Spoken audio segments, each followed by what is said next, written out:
Hey everybody, it's your girl Cynthia Anna, and I'm back with another one. This is basically the entire interview with Solar about his breakup with Velvet, and it is in its just raw format, but the volume is a lot better. And so I will also put a timestamp in the description of this video if you just want to skip forward if you already watched part one. Until the next one, you guys, stay blessed. I done sat there with Velvet talking about her family, talking to her mom, talking to her brothers, all that shit. They do not fuck with her. They do not fuck. And the reason is because of how Velvet is. Wow. I'm over here thinking her family ain't shit. The whole time she treat her family like shit. It's different. It's reversed. Yeah. This is all in the same day. It's just that night. So previously, before this, I was repairing her relationship and her friendship with Janae. Because her and Janae have a history way before me. Mm-hmm. And they've been like damn near in love with each other. And so they basically like damn near Janae is damn near Velvet's ex. If you want to look at it energetically wise, that's how it is, okay? So I'm over here trying to repair the relationship because there's pictures of Nateri everywhere. There's pictures that Nateri drew, there's pictures Nateri has that Velvet has, and they keep popping up. And so it gets to the point to where, we're talking about it more. I'm fixing my relationship with Nateri. Me and her are good again. We've just got got rid of all the lies and the bullshit, created understanding, made reasonings of why she did what she did online and said the shit she said. We got past all that. To where me and Nateri are cool. Now Velvet and Nateri need to be cool because me and Velvet are together. And the thing is, Velvet is open to it. She wants to apologize to Nateri. She's like, yo, I want to say sorry to Nateri for how I treated her. I feel bad for the things she's done. For what Velvet has done to Nateri, because Nateri's done nothing but apologize, been kind, been respectful, been attempting to reconnect, and the Velvet's been toxic in return. And so when I pointed it out to Velvet, I'm like, hey, look, this is not it. The way you respond, like, it's the messages are in my phone. She used my phone to message Nateri because Nateri blocked her. So she uses my phone to text her. And what it's saying is like, hey, can we talk? Can you please unblock me so we can talk? Or this and that. She want to apologize for being so fucking toxic to Janae. Because she does that to people. She'll be out of nowhere, she'll just go straight toxic on her. And it's like she doesn't need to do that. So I pointed that out to her because she did that to Janae. I'm like, that's not cool. That's not what we on. That's not love. X, Y, Z. Velvet agreed 100%. What happened after that? The next night, the following night after that. Mind you, Velvet already texted Nateri from my phone to unblock her so that we can all talk. Right. Me and Nateri on the phone while she's in the shower. Velvet goes downstairs, smokes some crack or weed or whatever she went downstairs to smoke. Came upstairs, went in the bathroom, and is taking a bath or whatever. And she's only in there for a couple of minutes. I'm on the phone with Nateri because she called. And me and Nateri are talking, and we're like, things are being cool. I'm like, yo, I'm really thinking about the kids. Like, I'm really thinking about Ellie, thinking about Avi, and I'm thinking about the future. And so me and her are talking, and it's like, yo, I really just want to be there for the kids. If the relationships are issues for the kids, then I would rather let go of the relationships because the kids are more important to me. Velvet comes storming out of the bathroom talking about, well, I don't want to be with you either. I don't want to be with you either. And go crazy. And then Terry on the phone the whole time, like, yo, what the fuck is going on? What is she on? And she must have heard just like maybe a part of the conversation to where she's like, thinks I'm about to break up with her. Now, I'm in love with Velvet. I want us to build and have a family together forever. That's where I'm at. She come out saying, I don't want to be with you either. I'm like, what do you mean either? Like, what are you talking about? She starts going off. There's no explanation. There's no answers. She grabbed a knife. She's pulling blankets, pulling everything off me. I'm about to go to sleep. She's pulling the blankets off me. She's pulling the sheets from under me. It's at the point where Ellie and Avi are just sitting there crying, saying, Daddy, Daddy, Daddy.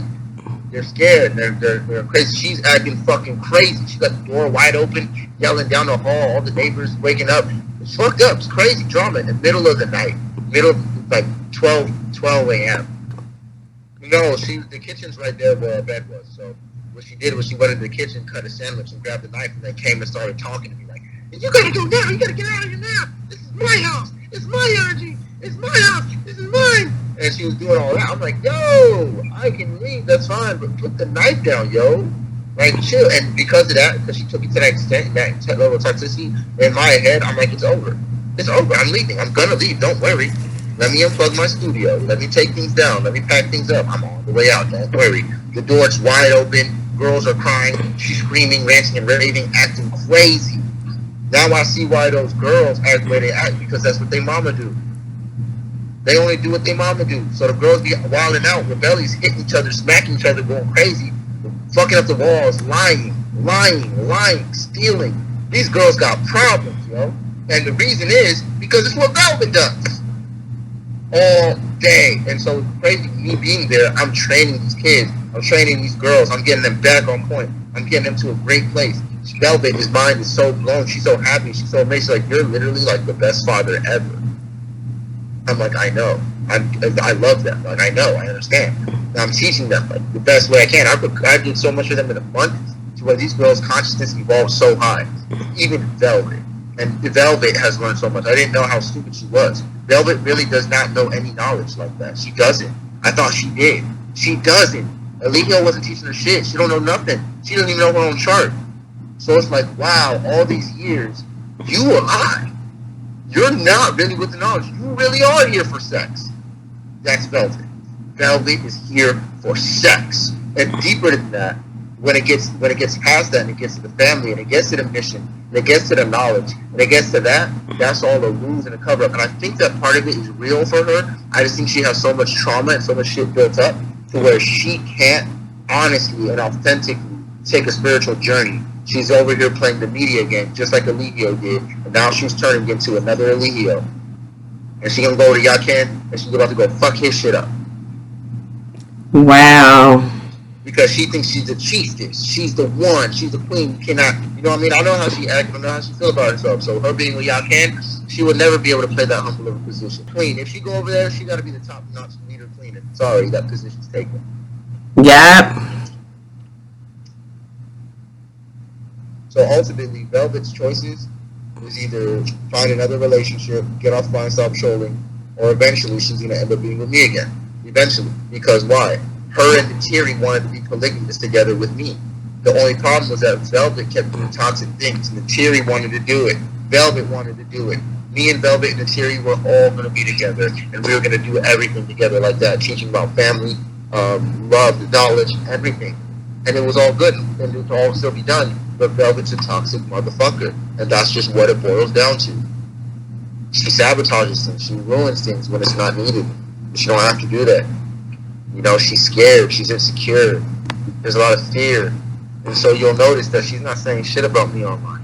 She's not. She's talking about general relationships and general things because I was a great partner. I was a great asset. I took care of the girls as if they were my own daughters. And now I'm her godfather. I went there and made sure she had everything she needed. She had her food. She had clothes. The house was fixed. I plugged all the holes the way they were freezing.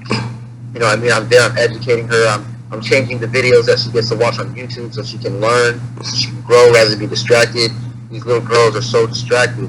And I went in there and I put them all the way back on purpose with, you know, healthy mental growth. Because it's a 1-year-old and a 3-year-old. It's my food stamps in my name. Yeah. I just haven't used them in so long. They've been in Mexico. So they just stacked up. And so when I got back, I just made sure that they had everything they needed all the time. Even the neighbors. I didn't use my food. I got extra food. Just gave it to some neighbors. Wow. You know, and all the neighbors, because it's a hood. There's crackheads all around and shit. But there's other pregnant women. So I got all the other pregnant women in the area. I got all of them groceries. Like I spent all the money. I spent all of it. I got all of them groceries for Christmas. I got everybody gifts. Everybody was happy. You should have heard the houses downstairs and upstairs. You can hear the kids in the house. Everybody, their families over there cooking. The whole place smells like food. And I'm just so happy about it because I'm like, yo, I'm an angel. I came out here and I really just blessed everybody. And then I felt like that was my family, and I felt like this is it. I really love Velvet. I will never lie about that. I love her, and I love the girls, and that was never fake for me.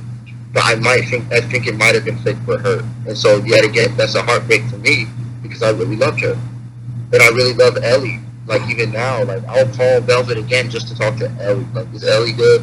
Can I say hi to her?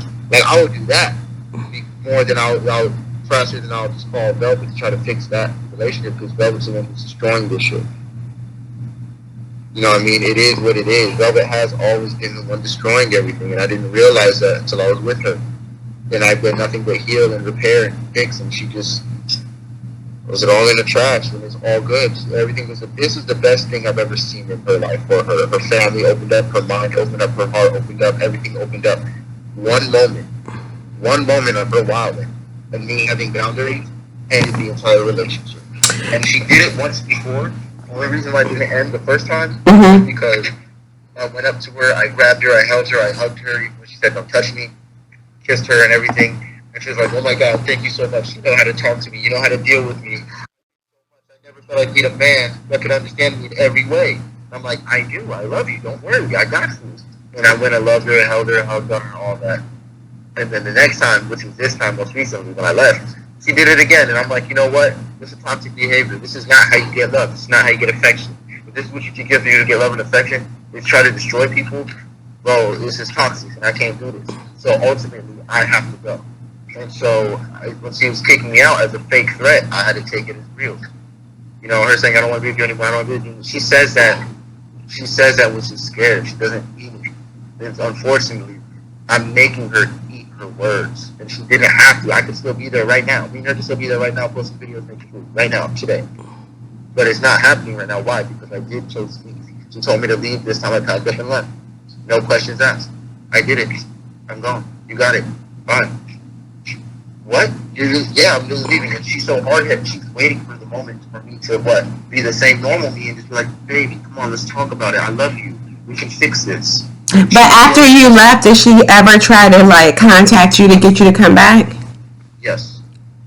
She had unblocked me. She blocked me first, and you know all at once blocked me. Did all kind of different things, and then she ended up unblocking me. And I noticed that she was about to start typing messages to me and whatnot. And I know what the vibe was. It was like, hey, come back. I'm sorry. I already know that was the vibe. But what I ended up doing was because I didn't want to fall into it and I didn't want to go back, I ended up just blocking her in the middle of her typing. So the message could never even come back because this is a toxic relationship, right? They do shit like this to, you know, have passion and intimacy. And it's like this ain't the best way to do that. And this usually I would be okay with it, and you know I'll remedy it. I'll hug her, love her, kiss her. We'll get past it. Have great passionate sex with my, you know. That we could easily. That's true. They go. It was such an easy solution. But I was like, you know what? No, this isn't real. This feels fake. This doesn't feel right. I'm gonna go. You just grabbed a knife. The girls are right here crying. Doors open. You're yelling. This is too toxic.